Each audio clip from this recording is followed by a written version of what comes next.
Here we go team. So a good morning, good afternoon and good evening, depending on whether you're joining us here in London, joining us virtually, or at the World Expo in Osaka, Japan. A warm welcome to each and every one of you. My name is Ben Shepherd. I am the chair of Design for Good, which is an organisation that brings together thousands of the best researchers and engineers from companies like Microsoft and Philips and Pepsi to work together to build products and services for free that directly improve the United Nations Sustainable Development Goals, particularly on climate change. And therefore, it's my absolute pleasure to be your co-chair here today. I'm in very good company. So joining us in Osaka, Japan, we have Carolyn Davidson, the co-chair for this event. Carolyn is the former ambassador to Honduras and Guatemala, the former Commissioner General to Osaka, Japan, and the current Commissioner General for the UK to the World Expo.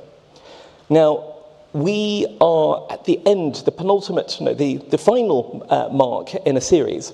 Over the past few months, the RSA, in partnership with the World Expo and with the UK Department for Business and Trade, has put on a series of talks on fairly hard-hitting topics, from gender equity to circularity to youth activism.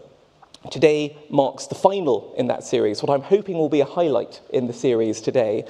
And there couldn't be any more urgency on our topic, which is about climate change and the UK's role in climate leadership.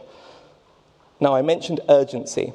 It's almost exactly 10 years to the day since the United Nations launched the Sustainable Development Goals. When they launched those 17 goals, those 17 great challenges for humanity and our planet to address, they had an optimism that by 2030, we would largely have addressed all of them. It's 10 years later, and it's a good time to ask ourselves the question, how are we doing? Nervous smiles from the audience here in London. For those of you who haven't been able to read the UN status report, I'm afraid it makes for fairly uncomfortable reading. Out of the 17 goals, 6 are in the most severe category of challenge and going backwards, 11 are in the second most severe category, including climate change, and at best stagnating. None is marked as being on track. And that's why discussions like today's discussion are so important. Luckily, we have a panel of 4 leading experts to bring us some hope in today's discussion. And in a moment, I'll hand over to Carolyn to introduce you to Professor Kenichi and to Derek Walker in Osaka, Japan. But before that, let me first introduce you to our fabulous 2 faces here in London. And I'm going to start on my extreme left, your right, with Mete. Mete is the Deputy Mayor for London with a focus on energy and the environment. He's been honoured for his work with youth, not just on climate change, but more broadly in involving them in policy and politics. And before I hand over to Rachel, Mete, would you like to say a few brief introductory words yourself? Yeah, look, firstly, just a massive thank you to RSA and all the partners involved in putting on this important conversation. I think, we've got 5 years left now for our net zero target here in London, and I just got back from the United Nations General Assembly, where we had lots of discussions around our commitments to the UK, but also other countries too. And I think this conversation is really timely in the run-up to COP30. So really looking forward to being part of this conversation, but thank you again for having me. Well, thank you, Mete. And sitting to Mete's right, plastered in between us, we have Rachel Orr in the aptly named Climate Outreach, of which she is CEO. And therefore, as we talk about how to communicate about climate change, we couldn't have a better person with us than Rachel. Rachel, any introductory words from your side? Again, thank you so much for having me. Really pleased to be able to bring some kind of insights into the work that we've done in the UK and to think about how we think about the storytelling that we need both here and then how that connects to the kind of progress globally as well. Very good. Now, here comes our first moment of technology test, team. Let's see, keep your fingers crossed. Can we gracefully pass across to Osaka, Japan? Carolyn, over to you.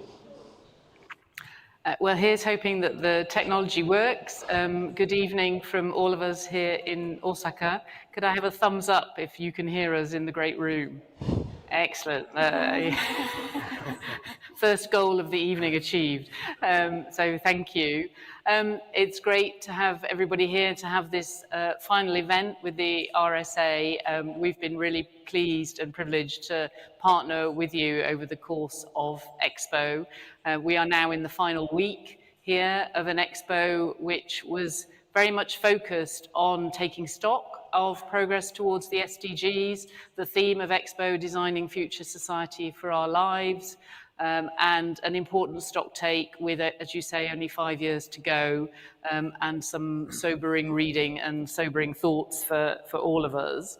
But this session of SDGs and beyond is looking at how we can move from commitments to action, and how the UK can play a leading role in all of that. And we're going to hear from government, from academia, from civil society, and with a strong emphasis on the next generation, because they are very much the hope, the optimism that you talked about. I think that's really important. So it is my great pleasure to introduce the two panelists that we have here in Osaka with me. I have Professor Masako Konishi, who has 20 years experience of working in climate change and nature preservation with Worldwide Fund for Nature. So I don't know, Masako-san, if you'd like to just say a few words by way of introduction. Thank you. Thank you. Thank you for having me here. I'm basically maintaining triple job, academia and civil society. But I've been doing the advocacy work for WWF Japan, which is one of the largest conservation organizations. And during my 20 years experience, I was very, very happy and excited when I saw the agreement of the Paris Agreement in 2015. That was the moment when people who are always prioritizing national interest got together and agreed on the global issue, climate change, to tackle together as an international cooperation. So we are very happy to talk about how we are on track of SDGs today. Thank you very much.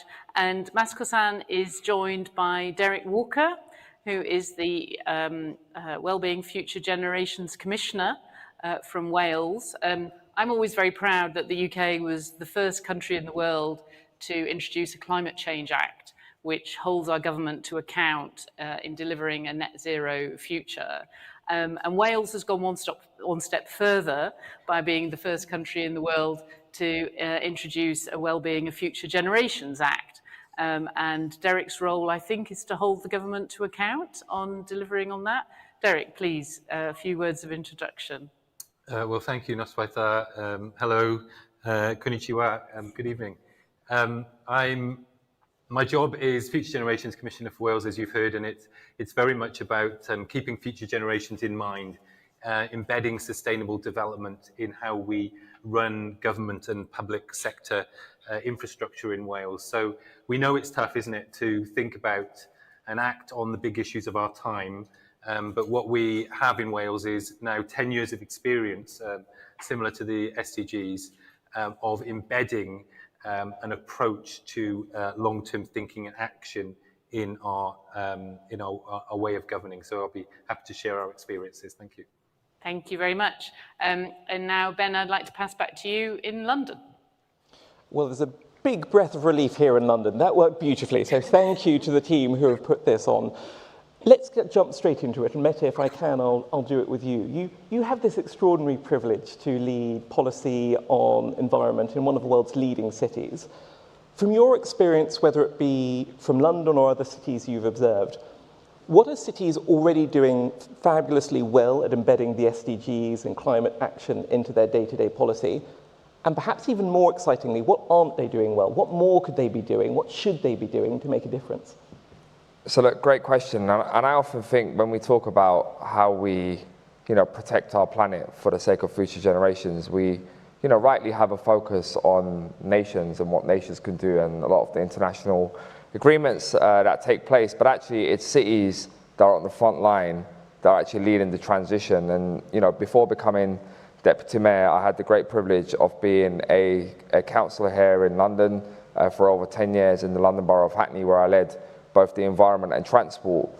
And what I would say is that actually the tangible difference that we're making to people's lives is huge. You know, I come from a background, I make no secret of it, I'm not a traditional environmentalist.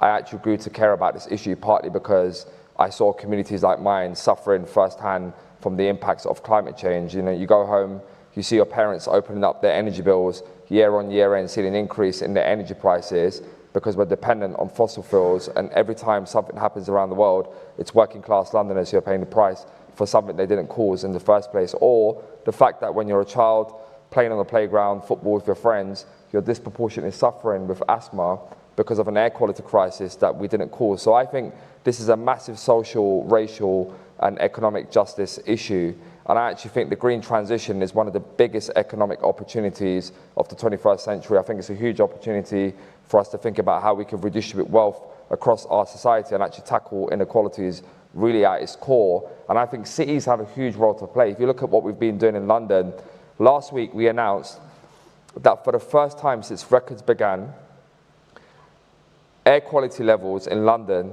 is legal. When the Mayor of London first became elected in 2016, they said it will take 193 years for us to reach legal limits of pollution levels. We achieved it in 9 years. We've got the highest number of zero-emission buses, 2,500 zero-emission buses, highest number for any city around the world. If you look at what New York is doing, I just got back from New York City. New York City has embedded, you know, real high, tight regulation around their development and planning laws and guidance, and that's brought down their carbon emissions significantly, but also created 26,000 jobs. If you look at Los Angeles and the work that they're doing, particularly around their Green Job Acceleration 2, huge work. Jakarta around their clean air zone. It's cities that are on the front line that are actually tackling the climate crisis. And then someone spoke about the Paris Agreement. In 2017, there was only one city in the world that had a climate action plan that complied with the Paris Agreement. We are part of the C40 Cities network, which the Mayor of London co-chairs.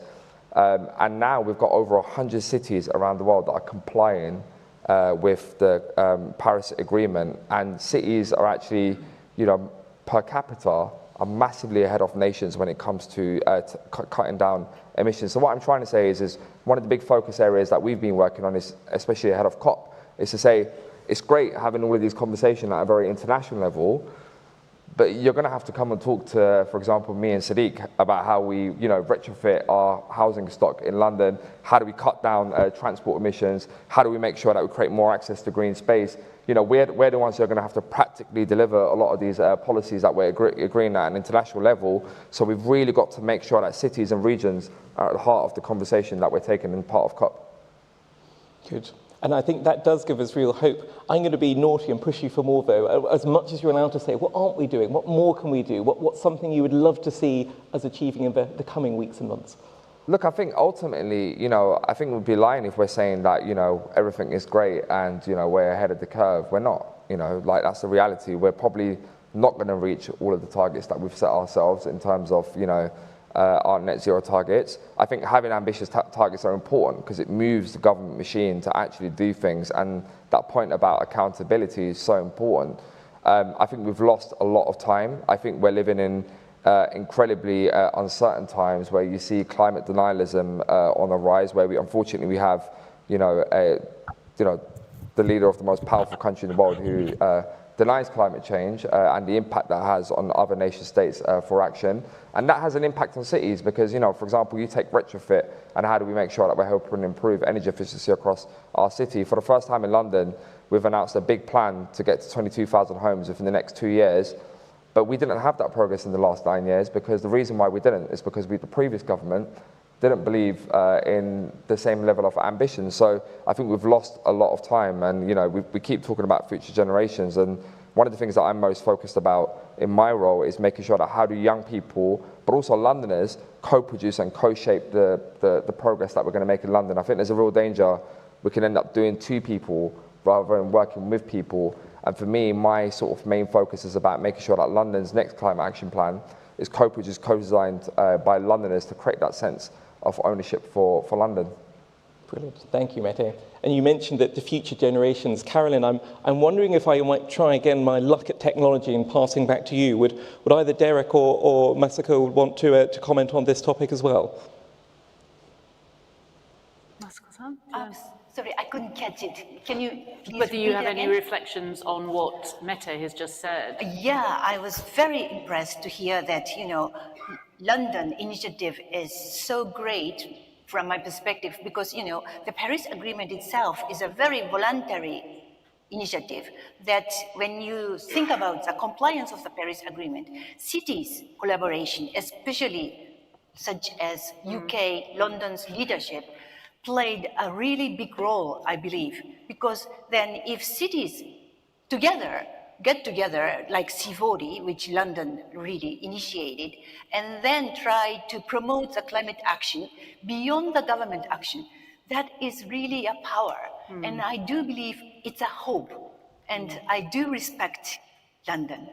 Or maybe I should just ask Derek to come in to get a bit of balance with Wales. Well, I think it's a really important point that both raised, because I think you do see the energy at the sub-national level, whether it be at a Wales level country within the UK, or a region, or a state, or a city, or a town council. Maybe it's more possible to achieve things and get things done at that level than it is sometimes at the member state level. And I think, that's certainly been our experience in Wales. And when people come to look at the Wellbeing of Future Generations Act, they're often from cities or regions or states in other parts of the world seeking to do something themselves rather than wait for the national government to approve it, just getting on with it and understanding what they can do within their own powers. So I see lots of energy at a city and regional level. Yeah. So there you go. The message from here is getting on with it is very much the thing to do. Thanks, Ben. I'll pass back to you. Excellent. As well as that being an opportunity, it creates a challenge for communication. Now, how do I communicate at the personal level, at the city level, at the national level?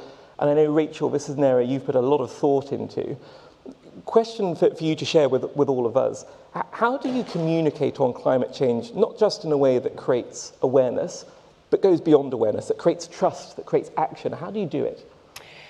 So I think the first thing we need to do, I completely agree with the getting on with it, but we need to tell people about that.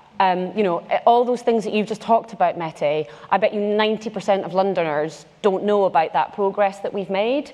And we're actually really bad as a kind of climate movement in talking about the progress that we're making.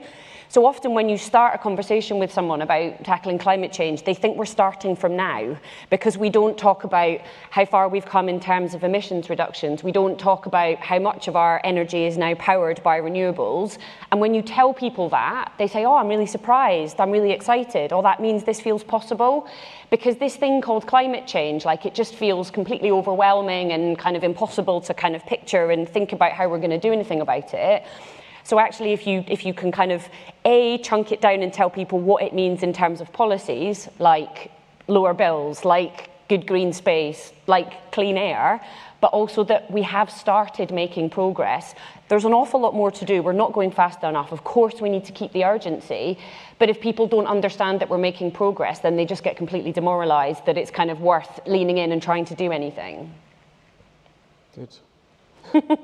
Is there an example you can point to at any scale where you think it has worked? We've been able to communicate in a way that has created trust, that has moved people to action, something that can give us in this room hope that it can be done? So look, we just did a big piece of research and talked to people across the UK about what they kind of think and feel about climate change. And I guess to kind of specifically answer your question, there are a bunch of things that people are just doing now as everyday actions that I don't think we're still naming as environmental action. So people are like, I recycle, I pick up litter, I go on litter picks in my community, I am at my community allotment, I am, planting things, I'm making sure that my kids are eating more fruit and veg, I'm asking my school to kind of have less meat on the menu. All of these kind of everyday community actions, people are just getting on with in a kind of quiet British way, and we're not really talking about it. So I think part of what we need to do is recognize that people have shifted. We're not reusing plastic bags every time we go to the the supermarket. I know some people will say these are not big enough actions, but if we don't recognise the smaller actions, people don't lean into taking the bigger actions. So again, I think we have to say to people, like, we see you, we see what you're doing, we see the stuff that is already happening, and that's great. That's part of the foundation to kind of keep building from. I think the point about how we kind of power our country and reduce our energy bills, we saw when there was the big kind of gas crisis that more people started to think about fossil fuels and renewable energy. I think we need to keep reinforcing that kind of message and talk to people about the opportunities of clean power, because people are proud of it. People in Scotland, more people in Scotland say they're proud of the offshore wind industry than the oil and gas industry. I think that's amazing, and we don't, again, kind of think about and talk about and kind of remind ourselves of that enough. Thank you, Rachel. And I know, Professor Kenichi, communication is also something that's very important for you. Maybe I can hand over to you, Carolyn, at this point. Yeah, thank you. So I was going to pick up with you, Masako-san, because you've worked in journalism for many years, thinking about how you do advocacy for climate change through the media and public engagement. So what role do you see for that in how we use that to achieve the SDGs? I think media plays a big role, not only raising the public awareness, but also they sometimes, like Guardian, is doing their advocacy work itself at the COP. So in a way, I've done a lot of media strategy work because I thought trying to convey them so that they could convey the message correctly, because it's so complex and so difficult to understand. So they need to really have capacity to do that. So I thought it's very important to build the capacity of the media so that they could report the climate change in a very, comprehensive and global perspective way. Otherwise, as Mette has mentioned, sometimes climate critics get more attention than the climate real science. So I think it's very important to build the capacity of the media. But at the same time, I don't think I don't prioritize raising the public awareness so much, because sometimes people are not so much interested in environment. And not all people are, keen on protecting the environment. So I do believe that creating a policy that no matter how the audience would think, when they behave, then they do that because they want to make their life better. But then at the same time, if there is a kind of a policy in place that trying to, develop economically is balancing with conservation, if something like UK is already adopting emission trading scheme or carbon tax, then people could just do their daily life at the same time conserve the environment. So I think this kind of raising the public awareness towards making the policy in place is very important. Yeah, it's very interesting because here in Japan, the awareness of the SDGs, I think, is far higher than it is in the UK. I mean, practically every politician in Japan goes around with an SDG pin badge on. I don't think I've ever seen a British one wearing one. Maybe I have, but it hasn't.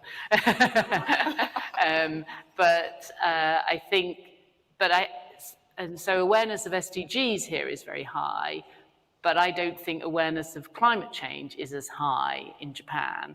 And a lot of that comes down to media and reporting. And we see that every year when you have, heat wave after heat wave here in Japan, and nobody ever, I think this year is the first year they've started connecting it to climate change. Very well. And in the 4 years that I have lived in Japan, which I have found quite striking. So it's really interesting to hear what you're saying about, not everybody wants to protect the environment. I think we in Britain think everybody does want to protect the environment. We're all inspired by David Attenborough programs and the amount of plastic in the ocean. But I think, and also because it has been such an important topic for us for so long, whereas I think the awareness in Japan is only just starting to feature, and a lot of it is driven by the problems around energy cost. Yes. And energy security, which is now being seen as something that can be remedied by renewable energy and is not possible through the traditional reliance on fossil fuels.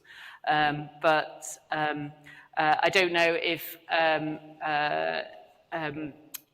the team in London want to comment on what Masako-san has said. Just wanted to pick up the point that on David Attenborough, but I think it's a point about the messengers. So when we think about communicating about climate change and a lot of other kind of issues, we think an awful lot about the message. You know, what do we need to say, and do we need to kind of think about how we speak differently to different people? But actually, a big part of this is who is speaking, who's the messenger, and how trusted they are to speak about climate change. And I think when you for a messenger to be really trusted, they have to have some credibility. They have to have some passion for the issue, but they also have to have some empathy with their audience. They have to have some empathy about kind of what your life is like. And I think sometimes climate communication falls into a trap of being quite unempathetic. It can be quite broadcast. It can be quite kind of focused on kind of facts and statistics that are being kind of told to people. And I think we need to think really carefully about how we're kind of listening more, empathizing more with our audience, and getting people to kind of connect on a really kind of human level. David Attenborough does that brilliantly. The other person who people say to us more and more they find does that quite effectively is Jeremy Clarkson. That might not mean so much to people watching in Japan, but maybe people in the UK might. So this is somebody who a number of years ago was basically a climate skeptic, presented a program that was all about driving fast cars, and then he bought a farm, and he has a TV program where he talks about the impacts of climate change on his farm and his harvest. And people say, wow, like, this is somebody who's changed their mind because they've seen the impacts of something, but also he's just really raw about how it kind of affects things day to day. And actually that kind of real life message is really effective. Thank you. Mehdi? I just really agree with everything that's already been said. I think the only other thing that I would say is, I think we have to think about how we communicate climate change too. I mean, of course, I'm only speaking for London, so I can't speak for other cities around the world. But certainly from some research that we've done through C40 cities, what we found is that sometimes the doom and gloom can feel very overburdening for a lot of people. And people say to me, Mete, okay, great, why are you picking on me? Go pick on like the big fossil fuel companies. What can I do to tackle this issue? Or I never caused it in the first place. And I guess the reason why I'm talking about this is because there is a danger that where we sort of like construct our arguments on the basis that we have to do this. Of course we have to do it, otherwise none of us will be here having this conversation, right? And we're doing this to protect our planet. But there's also massive opportunities that come with the transition. We're not just, cleaning our air because we're wanting to do it to drive down emissions. We're doing it so actually so many more children, for example, don't have to suffer with stunted lungs. Or the fact that we spent centuries rewilding our cities, disconnecting people from nature, the impact it has, having access to a garden space is a luxury for a lot of residents in London, and the impact that has on families to unwind, for people's mental well-being, for children to play, is so important. And so actually, why wouldn't you want to have more access to green space? Why wouldn't you want to have the security that comes with the energy transition? I think sometimes the problem is, when we think about sustainability, for a lot of people, it's seen as a downgrade to their current lifestyle, right? Whereas actually, we've got to make it seem either seamless or, if not, something better than what you currently have. So it's something that you want to have. So I think the point that Rachel was making about exactly that point about it's sometimes we focus too much on the big things, whereas actually it's the tangible things that make a real big difference when you add it all together to the look and feel of the city, of your neighborhood, is what we've got to focus on. And that point on the messengers, I think we've really got to think about, when I used to run an organization called My Life, My Say, the point you were making about getting young people engaged in politics. And we spent years trying to think about how do we get young people registered to vote. In the end, in the last campaign that we ran, called the Give an X campaign, we worked with big tech companies, companies like Tinder, swiping left or right, looking for a date. As you swipe right, you can register to vote. Now, I'm not sure how you connect Tinder to climate change, but the point I'm trying to make is actually our approach has got to be, how do we think about going to where people are in their day-to-day social and digital lives and think about how we connect with them in ways that they better understand or engage already.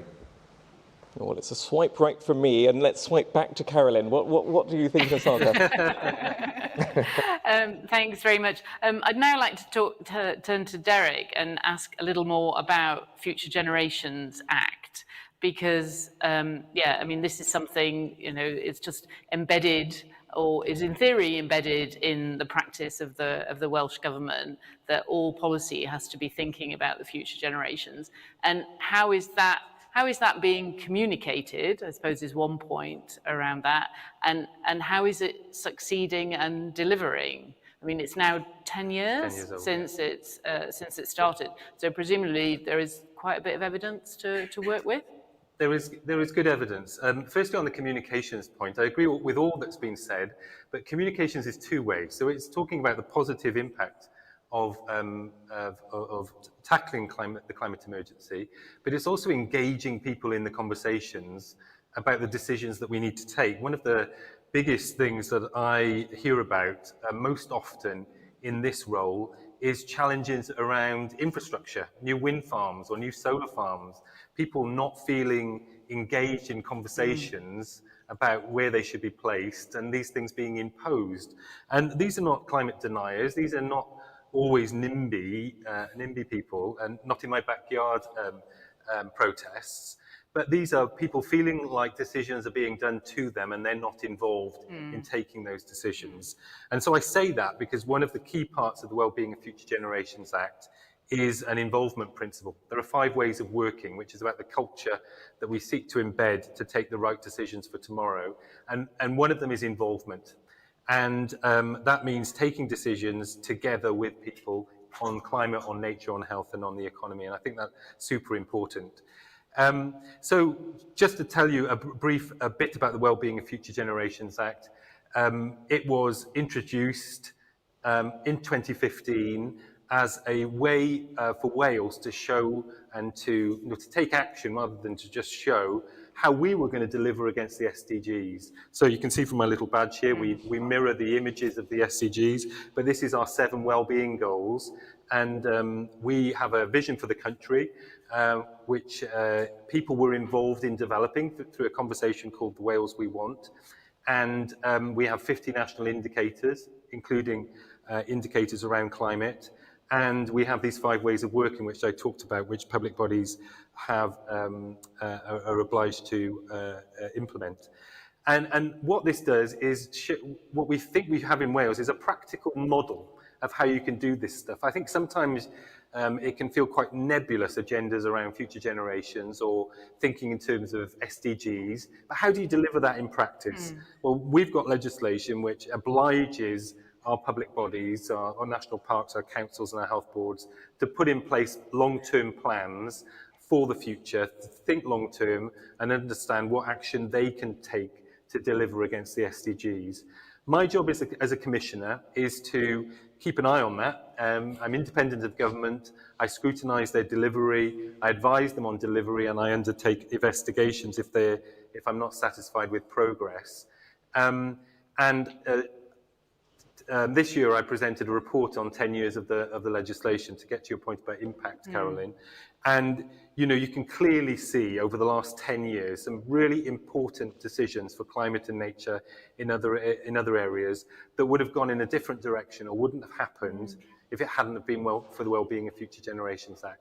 So an M4 relief road around Newport, which is a big motorway around one of our cities in the south of Wales, would have gone through an important landscape, important for nature, important for heritage, would have cost future generations a lot to pay back. That didn't go ahead, and just a couple of weeks ago, the First Minister at the time said that the reason that didn't go ahead, but the reason he took that decision was because of the Wellbeing of Future Generations Act. So it's influencing decisions every day at the national level, at the local and regional level, but it's not enough. We're clearly not on track in Wales in implementing progress towards our goals as we are around the world in terms of implementing the SDGs. And can I ask, I mean, you mentioned before about having sort of cities and regions coming talk to you about the Wellbeing of Future Generations Act. How do you think, you know, the model can be and is, or do you know of examples where it is being applied internationally? Yeah, there's a lot of interest actually in our approach for the reasons that I've given. It's not a cookie cutter approach that you can just apply to another country. Wales developed our approach in our context in a way that suited us, involving the people of Wales in recognising the powers of the Welsh Government. But there are some principles, I think, that can be applied to other countries and other regions and states that are doing this. This is, you know, what I've talked about in terms of involving the public. I think having legislation is really important. I think insisting on an integrated approach, so you're not just thinking about climate in a silo, but you're thinking climate, economy, culture, social aspects all in one go. These are all important components of our approach that can be shared with other countries, and people seek to learn. And there is some pickup, which is great to see. So just last year at the in New York, the UN agreed a declaration for future generations, and they drew heavily on the Welsh model, not just on the Welsh model, but they drew on the Welsh model. They're proposing a special envoy for future generations based on my role. There are similar structures to mine in other countries, and just recently, Maharashtra state in India has proposed action inspired by a visit to Wales, and Australia has a bill going forward for a Wellbeing of Future Generations Act in the Australian Parliament. So there's growing interest, and thank goodness, because you know we need this sort of approach in every country. So yeah, so that's the story. I should just, if I can, I know I've gone on a bit, but can I just plug this book? There's a book about our approach in Wales called Future Gen, Lessons from a Small Country, by Jane Davidson, who I think is in the audience today online. And it's just been translated into Japanese for the audience here. And it tells the story of Jane's story of taking this forward as a minister in the Welsh Government, and how it came about and why it came about, and what it's delivered. So there you are, shameless plug. Sorry, Carol. Thank you. Masako-san, any reflections on what Derek has said? I'm very impressed. The Wellbeing Future Generations Act, it's an act already. Wow, it's so amazing. Because in Japan, a survey usually say that the Japanese think climate change is very threatening, but at the same time, acting towards climate change is a burden for their daily life, is, I think, always ranks high compared to the other OECD countries. But the good hope is that latest research showed that when they included the high school students from 15 to 18 to the survey, then their awareness of climate change is 3 times higher than the other generation, meaning that the future generation is more aware of the risks. Of course, they are the ones who are suffering a lot, right? But they don't have a voice, they don't have a space to at least raise their voice in a public space. And I thought, if Japan has something like Future Generations Act here in place, then Japan can shift more quickly, I thought. That would be great. Let's talk. That would be fantastic.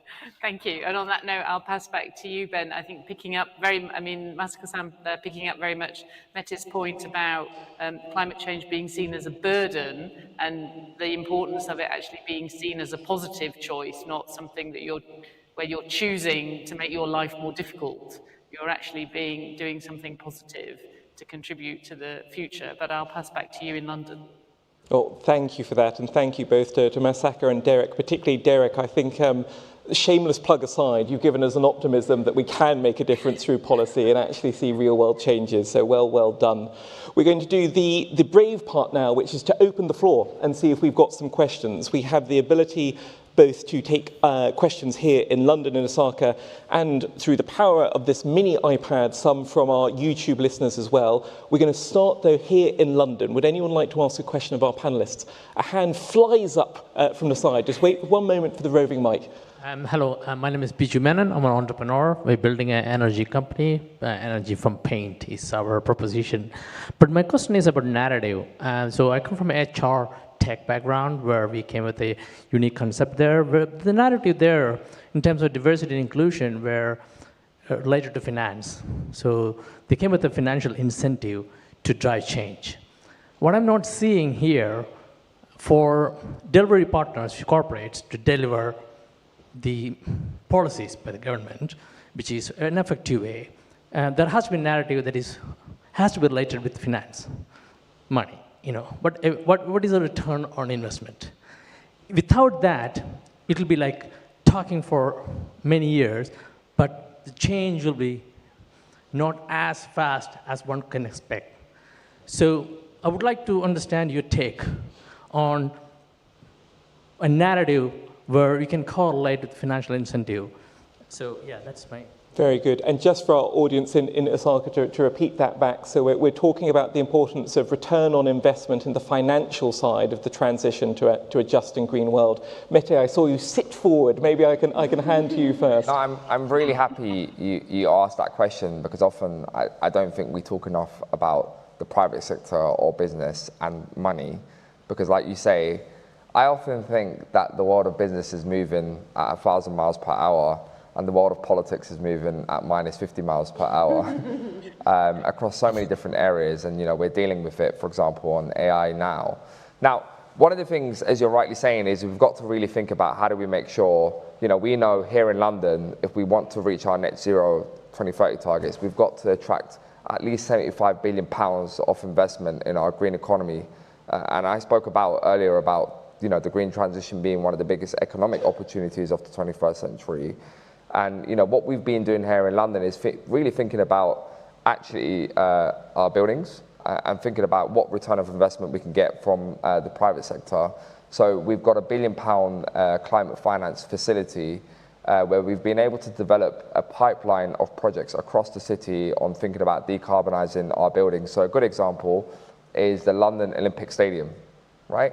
The Olympic Stadium, we recently funded £4.35 million to get 3,350 solar membranes on the roof of the stadium, which is enough to power every single sporting event that happens on the roof at that stadium for a calendar year. And that is obviously delivered together through investment from the private sector through Amoresco, who's delivering those solar membranes, but also crucially is unlocking so many jobs for some of the Olympic boroughs that has the highest levels of deprivation. So Hackney, Tower Hamlets, Newham, Waltham Forest, all young people that are trained in a green skill centre. Now, the point I'm trying to make there is what we've got to do as cities, which is so important, is developing that pipeline of projects that can become much more investable, so that actually there is a portfolio there for private investors to be able to invest in. When it comes to energy decarbonisation, I think we're nearly there. Still some way off. I still think we need to think about how we can get the right level of scale for some of your bigger private sector investors to really put money in. And that's why the Mayor announced the new Climate Finance Task Force here in London. The bit we're really struggling in, and this is the bit that we need to be very realistic about, is about adaptation, resilience, and particularly around private investment into nature. We know that if we're going to be a much more resilient city, we spoke about the heat waves in Japan. We had 4 heat waves, extreme heat waves here in London this year. And the difference between these heat waves and previous heat waves is they were for much more longer sustained periods, right? And we've got to really think about how do we make sure that what we have been doing in London is we've got a cool spaces map. We've been planting more trees than ever, 600,000 trees, particularly on our public realm to create shade along our streets. 4,000 water refill points, 150 water fountains just in the recent years. But we've got to get much more further if we really want to make sure that our buildings, that we're able to adapt to the impacts of climate change. The problem in resilience and adaptation, the return on investment is less clear because you're not able to quantify to the private sector what level of money they're getting in return. So the government recently here launched their call for evidence from the private sector to understand how we could get much more money into the nature recovery, and that's something that we're engaged in London, and hopefully we'll be able to pick up. But I think that is absolutely the right question to be asking, which is, putting aside all of the narrative around sort of climate change for a second, how do we make sure, where we know where the capital is, we're able to get the level of investment we need to actually transform, the city and the planet that we live in? That's a great point. I will also, as we're allowed to do shameless plugs, I think the floodgates have been opened by Derek. For those of you who are interested in this topic of return on investment in the climate space, I strongly encourage you to see the work that's been done by the Ellen MacArthur Foundation here in the UK, led by Dame Ellen MacArthur. One of the things that she's pointed out is that whilst there are of course examples where we need to make investment to make things capital acceptable today, there are perfectly good business models that are being made available without any government support, which will make huge opportunities for the private sector. And just to make this real, I'll give you one example. Something as unglamorous as shampoo. Shampoo is 90% water. Think what we do. We have it made, we ship it halfway around the world, producing a huge amount of CO2 to move water, in many cases, from China to the UK. There's a company that's now been set up which makes dry shampoo. So instead, they have a much smaller bottle. The CO2 footprint is far smaller, it takes up less footprint on the shelves in Tesco, and therefore you can sell more of it so you don't stock out as much. And of course, the moment you put it into your hair, it lathers up in exactly the way it would have done, having not moved tons and tons of water around the world. So I do want to, have, in that spirit of optimism, say, look at the work of Ellen MacArthur. We don't have to wait for the good work of Matej and Sadiq and others. We can do something ourselves as well. 100%. I can see many hands here, but in the spirit of equity, I'm going to be hold strong, and I'm going to hand back to you, Caroline, to see if there are any hands in Osaka. Have we got hands in Osaka? Yes, we have. Could we have a mic at the back there, please? Hi, my name's Kent Buse, and I've got a question for Derek. Congrats on the Welsh Act. It's really inspiring, alongside the New Zealand Wellbeing Economy Act, something that we've looked up to for a while. I run a UK-based NGO on gender equality in the global health system, but also across a couple of other SDGs. And it's an accountability mechanism for gender justice and gender accountability. And I wanted to ask a question about the Act and accountability. And we take a human rights-based approach to accountability. In other words, as you said, starting with sort of an involvement principle, asking stakeholders to help set goals. And then typically there's an entity that's nominated or directed to implement. And then there's a monitoring mechanism, and good practice would be independent monitoring as you've described. And the final element, of course, is sanctions for non-compliance. And I'm just wondering what your experience has been with that, which is, of course, the most difficult element, and what lessons you might have for the SDGs, because that seems like a weakness with the SDGs, that there's the HLM, the high-level meeting, in which there are country reports, but they're often quite thin and slim and aren't really full of detail. And I'm just wondering if you have any thoughts about, we need to accelerate progress on the SDGs. What could we do differently in the next few years to have greater accountability around that? Thank you. And thank you all. Very enlightening. Thank you. Thank you. Great question. And I wish I had a great answer for you, because one of the aspects of our approach in Wales is about a vision for the future, a common direction, encouraging people to take action and move towards implementing this common vision. As it's very frustrating often to communities in Wales and individuals in Wales, where they see decisions being taken which they think are not in line with the Wellbeing of Future Generations Act. But in our current approach, there isn't a strong ability to enforce, actually. That was done by design. That wasn't by accident. That's been missed out. So at the 10-year point, when I go back to the UK, I'm giving evidence to a Senedd committee, and we're reviewing the legislation and thinking about how it could be strengthened. And one of the biggest conversations actually has been around enforcement and how could we build in enforcement. And I don't yet have a clear answer. I've got ideas about ways in which that could be done. But I think one of the ways we take action, I think we do need, enforcement is of course important in many contexts, but I do think, it's often about, positive reinforcement, incentives, urging action, promoting good practice that gets the results. And I think one of the, my job and the Senedd Committee is responsible for, and the Auditor General has a key role in Wales, I should have mentioned that, in it's sort of good cop, bad cop roles. I'm there to be positive and give advice, and the Auditor General, not quite, but I summarise it in that way. So they have an important role in scrutinising delivery by our public bodies, and each of them get reviewed every Senedd term, every parliamentary term. But I think ultimately, not everything can go through a Senedd committee, can go through my office. By involving the people of Wales in scrutinising decisions in their community, by their public body, even by their private businesses and their voluntary sector, even though they don't come under the Act, for me, that's where you make the difference. That buy-in, that challenge. And so that Wales We Want conversation was critically important in meaning that there are advocates, I don't want to overplay this, but there are advocates all across Wales who believe in this approach, have ownership of this approach, were bought into it, and they are scrutinising and holding their local public bodies to account. But, there is more that we can do, I'm sure, but at the moment, the enforcement isn't built into the Act. Thank you very much. I think we'll pass back to you, Ben, because you said you've got lots of hands in the room. I don't know if you've got time for one more. We do, and I also have, through the power of this delightful device, hundreds of questions coming through, an overwhelming number. So I'm going to finish on a question on being overwhelmed. One person has asked, 17 SDGs, it seems like a lot. What should us listening today prioritise on? A difficult question, and one which possibly there are different views too, but maybe Rachel, I see you smiling, you can tell us, where should we be focused? I think I empathise with the overwhelm. Look, I think what we find at the moment when we're talking to people in the UK is like life feels really hard, right?